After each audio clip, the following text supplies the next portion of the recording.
Thank you. I wanted to. I can't. I can't think of the words. I've been searching pretty vigorously for about 37 years for God. Probably studied the Course in Miracles for years, and Bartholomew books, and conversations with God, anything. And when I would go to the internet and look at the video clips of you for a couple of years, and I would look at it and say, for some reason it makes sense, but never really went after it until recently, since January, an entire series of events in my life occurred. And on June 27th, I woke up and looked out my kitchen window, and I somehow felt that everything that I had accomplished meant nothing. It meant absolutely nothing to me anymore. I didn't care about it. And whatever I thought that I was achieving by building this successful life meant nothing. And I went into an outpatient program for post-traumatic stress disorder. And at the same time I was in this outpatient program, I began to open up your work. And within the first, I think I downloaded the first seminar, whichever one I did. By the time I watched the entire seminar, I got it. I completely got it. It was everything I was searching for. And when I went looking for God years ago with a vengeance, with a real vengeance. And since I downloaded the first seminar, I think I've bought everything. I don't know what else I could possibly buy except the meditation, which I'm waiting for. And I think I'm very fortunate because I can't think of anything that I want other than what I've gotten by your teachings. Everything I was seeking or searching for, you've answered. Just answered everything. I've been seeing a psychiatrist for the last 8 months, and when I first started to see him, he was going to institutionalize me. I had reached such a point of despair.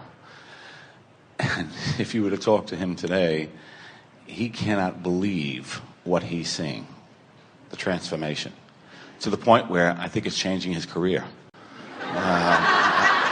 He is so befuddled by the changes. And just as you said, I sit with people now and they just look at me and go, what's happened to you? There's something completely different about you. You know what's interesting? A lot of what you've said is interesting, but we want to reflect something back to you that will take this to an even deeper place for you. And that is, through all that you'd been living, with all of the success that you'd been accomplishing, you had been building your vortex. In other words, knowing what you don't want, knowing what you do want. And even with so much success that so many people are seeking, it still left you asking for things that were going into your vortex. In other words, all of that time you were building your vortex. And the increasing despair that you were feeling was not because you were slipping away from success. It was because you were parlaying your success into the stratosphere while not following it vibrationally. So there reached a sort of tipping point where you were asking with such fervor but not allowing the answer to come, because you and almost everyone else is looking for God in all the wrong places. He's on the internet.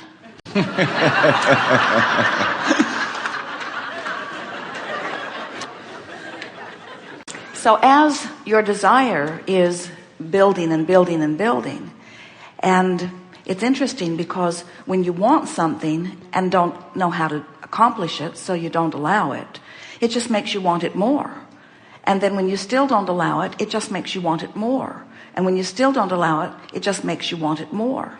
So without realizing it, you were parlaying this expanded version of you into a place that, because the rest of you wasn't coming along with it, you were feeling a stronger and a stronger and a stronger tug of war.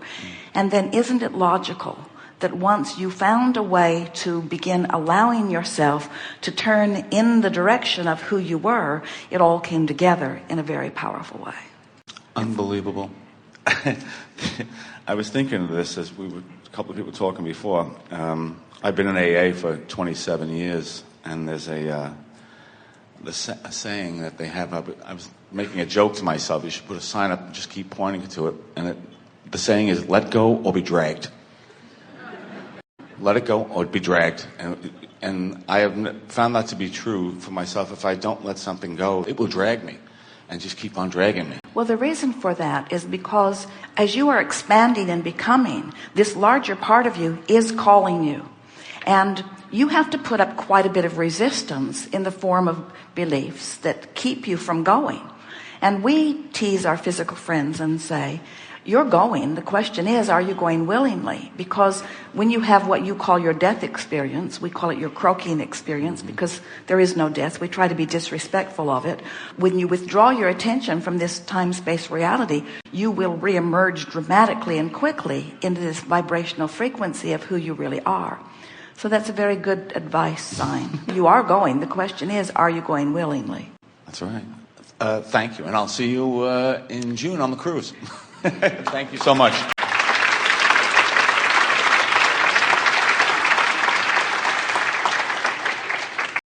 We are eager to talk with you about anything that is important to you. We just have a few things that we want you to remember before we begin, and that is, you are source energy in physical bodies, and you have vibration at your core.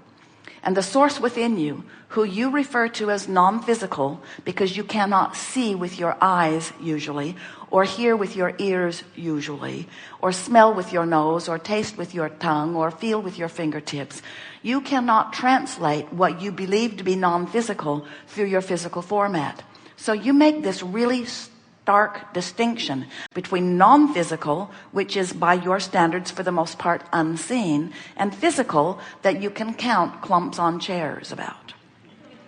And we want you to understand that the distinction between physical and non-physical, we would not make it at all, because there is a vibrational basis to all that is that you have full access to while you're here physically focused. And when you decide that you're going to find the feeling, the vibrational resonance with the source within you, now you will allow yourself to be the extension of source energy focused here in this physical body, reveling in the physical experience in the way that you intended to. You said, I'll go forth a part of this source energy into a physical body, and I will explore the variety. And as I explore that contrast, I will personally discern from my own important point of view what's wanted and what is more preferred from the mix that I am experiencing. And so you're doing just that. Every time you bump up against life experience, you evaluate it from your point of view. And we want you to understand that your point of view is not the new point of view of this new little person who has come into this physical experience. You've got an eternally based point of view. You've got a source energy point of view. You have a love-based, secure, worthy point of view. And everything that you experience in your physical life is being played against that vibrational knowing of who you are.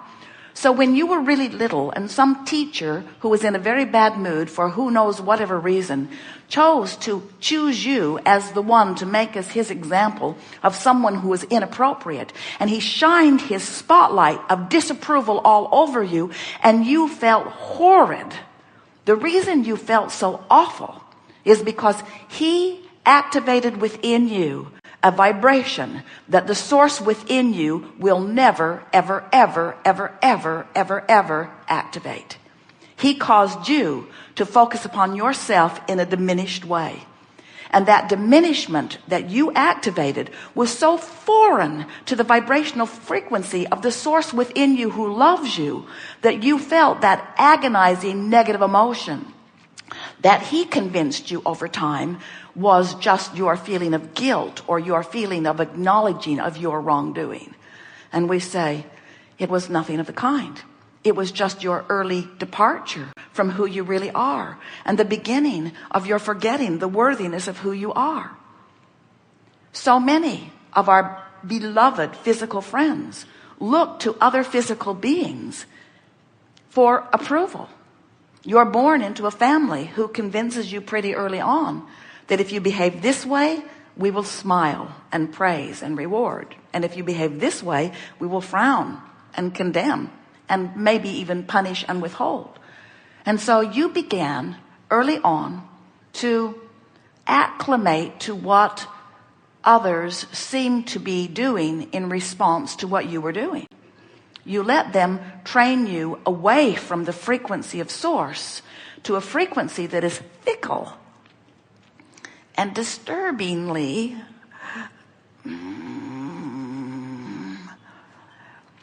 well, it moves about a lot, doesn't it? You ever stood on your head to try to please someone, and just when you think you're right where they want you to be, they change their mind and they ask for something else? You think, oh, I need to completely reorient myself. I thought we had an agreement here. And suddenly everything is upended. And we say, when you look to any other as your basis of stability or your basis of well-being, you're in for a rough ride. Where if you are all day, every day, measuring your vibration against the vibration of the source within you, it doesn't take any time for you at all to figure out that who you really are is one who loves.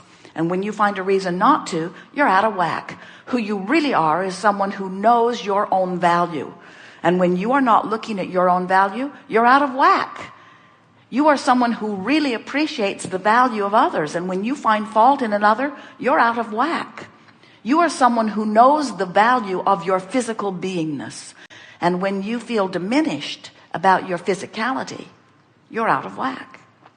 So everything that we talk about in these gatherings, even though it is all based upon the powerful law of attraction, these are the gatherings that we are calling the art of allowing, because it's you figuring out consciously, steadily, chronically, how to allow yourself to be a vibrational match to the source that is really who you are. And when you figure that out, now you're walking around in these magnificent physical bodies, but you are so practiced into the vibrational frequency of who you are that there is no separation, no pinching off between you and you. So when you stand in a moment and you hold someone as your object of attention with all of the love of source pouring through you, they benefit by their interaction with you because you are who you really are. When you hold something like a government or a condition, when you focus upon your planet as a whole or a segment of it or an individual or a movement, when you focus upon any aspect of your life experience and you stand inside this vortex of alignment, in vibrational alignment, in vibrational resonance, in vibrational beingness with all that you are, oh, what a beautiful planet you see. What a beautiful person you behold. But when you get crossways of that current and are not looking at your world through the eyes of source, when you're looking at your world through the eyes of shortage of lovers, shortage of money, shortage of something you want, we want, by the end of this gathering today, for you to realize that the only shortage that is ever evidenced by any negative experience or emotion that you ever find is your personal shortage of alignment with who you are.